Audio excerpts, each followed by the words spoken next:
Taiwan to come up in your Yeah, it always comes up. Yeah, it always comes up. It's. I used to say Ukraine would. 4 years you never even heard the word Ukraine. It was never going to happen, and it was handled so badly. Ukraine should have never come up.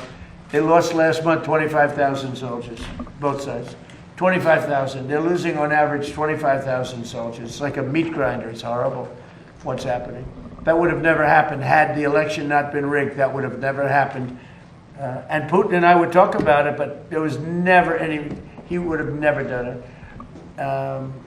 Taiwan, I equate it a little bit to that. If you have the right president, I don't think it'll happen. I think we'll be fine. I have a very good relationship with President Xi. He knows I don't want that to happen. Very far away, very, very far away. We're just at 9,500 miles.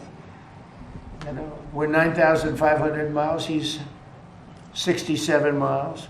It's a little bit of a difference, but there's a lot of support for Taiwan from Japan and from countries from that area. Do you think we should still be selling them weapons? The United States should. Well, I'm going to have that discussion with President Xi. President Xi would like us not to, and I'll have that discussion. That's one of the many things I'll be talking. What they really want out of this, Jim, is some kind of economic deal. They want any kind of either private sector deals or public deals that they can tout as a success out of this trip. And it's likely they're going to get it because both China and the U.S. want to come out of this with something. And they've already been laying the groundwork. We know that Secretary of Treasury Scott Bessent has really been kind of priming for this meeting, laying all the groundwork for economic deals. They're going to talk about agriculture, potentially China buying some soybeans as well as commercial jetliners and technology. That's going to be a big point of conversation. But overall, there are a lot of questions as to what President Xi is going to really want out of this. Does he want to talk about Taiwan? Is that going to be his number one agenda? What does he want in terms of business deals? Because from every analyst that we're talking to, he really has more of the cards right now than President Trump does, and that's because of the war in Iran. And we should know, Jim, and we've been talking about this for weeks, President Trump did not want to come here with the war in Iran still looming. That's why he delayed this trip 6 weeks. He thought it would be over by now. Obviously, it's not. Not only is it not over, it seems to be possibly even ramping up, with President Trump now seriously considering going back in with more combat missions. But President Trump needs President Xi's help when it comes to dealing with the Iranians. They have a close relationship. It seems as though Iran is China's biggest partner and closest ally in that region. They get an enormous amount of their oil and gas from Iran. So President Trump is going to ask President Xi to try and get the Iranians to reopen the Strait of Hormuz, as well as potentially even sign a peace deal. The question is, what does President Xi want in exchange for that? From a power dynamic perspective, who has the upper hand in these talks, and who believes they have the upper hand? Well, the interesting thing, Jim, is probably both sides think they have the upper hand. I take Kristen's point in her really excellent laydown that in some ways President Trump probably didn't want to come into Beijing with the Iran war looming over his trip and, potentially creating the optic that his leverage has been undermined. But the reality is, if you focus on what's happened between Washington and Beijing in the last year, both sides proved that they have the means to hurt one another.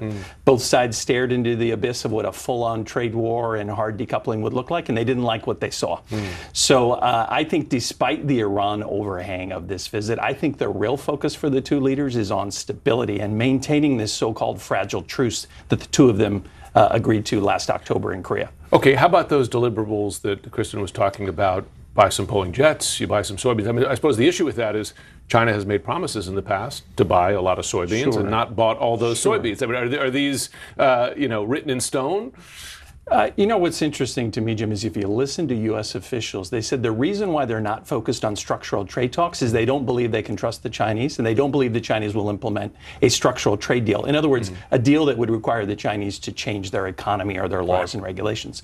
But what U.S. officials have said is they believe if you focus on a narrowly tailored commercial deal and secure a commitment to buy planes, grains, and some other things, that's more easily enforceable and the Chinese are more likely to deliver. And also, that kind of a short-term gain is easier to sell at home for the president as well. How about with regards to the Iran war? President Trump would like China to pressure Iran to open the Strait of Hormuz. Is that something he's willing or able to deliver on? Well, it's quite interesting. If you look at the president's cabinet, Secretary Hegseth, Secretary Rubio, and others have said that the intention is to put pressure on China to do more, to press Tehran to open the Strait of Hormuz.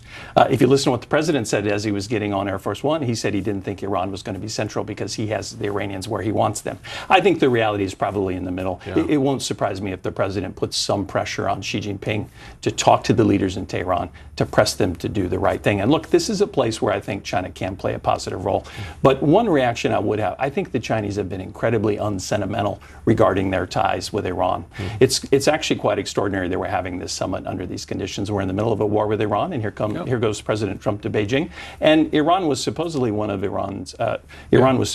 China's closest partners in the region, but quite frankly, China hasn't done very much to stick up for them. So let me ask you this, because China does suffer from higher energy prices, buys a lot of oil from Iran, but it also sees the U.S. bogged down in the Middle East once again, and I imagine sees some benefit in that. In their own cost-benefit analysis, do they gain more or lose more from the war continuing as it is? It's really hard for them to figure this out, I think, Jim. One of the reasons why China has been so cautious on the war in Iran is I think they find the situation to be very difficult. Yes, there is some benefit for Beijing.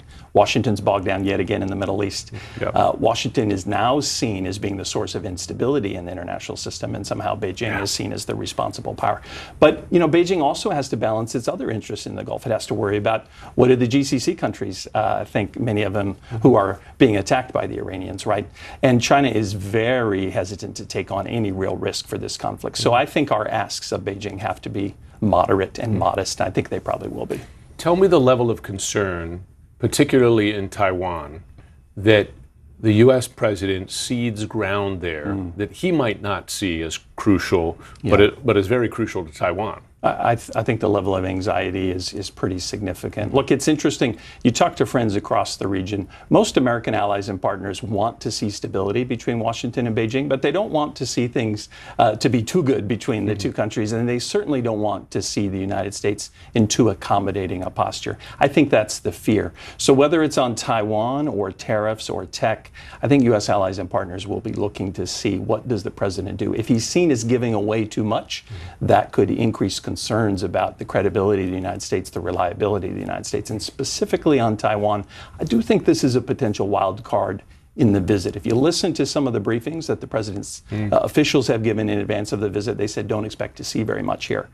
But I still think there's a possibility that the president might show some flexibility, and that could have a really significant impact on the way the region views the United States. What would he get in return for that? I mean, would China be offering some sort of quid pro quo? Well, that would be the question. It's hard to tell, and quite frankly, I think we won't know until the two leaders sit down. But look, Chinese friends as well, they know that this is a risky play too, and so we'll have to see, does Xi Jinping actually push the issue?